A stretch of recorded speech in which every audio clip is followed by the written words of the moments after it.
It steals your identity. I was sexually abused when I was younger.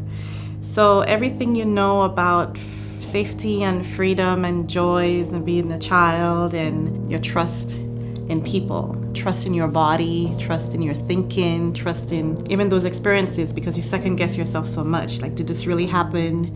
Did they really do that? And especially when the manipulation comes into it, where if you say what happened, I'm gonna tell them that you wanted it, then you're just really second guessing what really happened. I still struggle, even though I'm in counseling and therapy still, trusting my gut and just being able to trust in relationships. So it steals that, in a sense, and that ability to have an unfounded resolve in humanity, especially when humanity is part of what strips it away.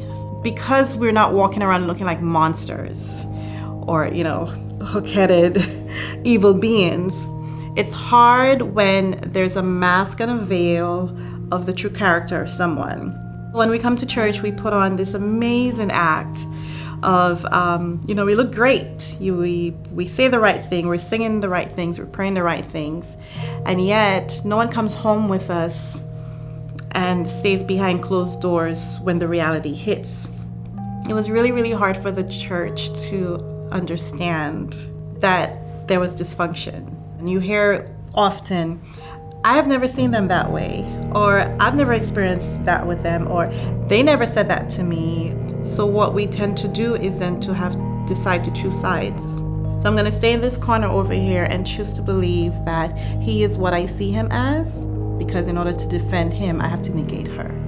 You really have to take someone's word and see beyond their eyes to the pain that they're experiencing. And it does take a lot of courage to come forward and say, I'm in trouble. I think the model that Jesus gave is actually the best one, and that's what I like to use. Any hurt that someone had, he took care of that hurt first.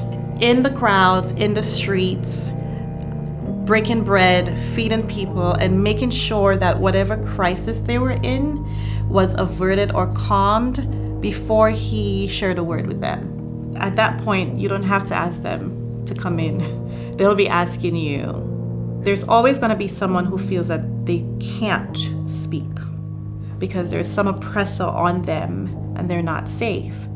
But then if I can see a living witness of someone who has gone through that, there's an avenue of hope that's created where that person might then say within their heart, instead of, I'm going to die in this, their prayer might change and say, you know what, God, get me out of this, or give me the courage, or send help. So I think End It Now is rightly named End It Now. And I actually wore black because for me it was like, I'm coming to a funeral, and that funeral is a funeral of silence.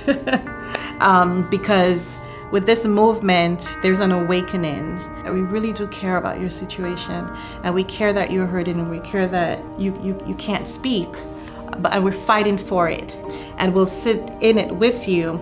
But the minute you decide that you're done and you want to get out of it, that we're going to be here to help you. That's, I think, the most powerful thing. It's just that platform to say that, where no one can tell us to be quiet, and we're just going to say it anyway.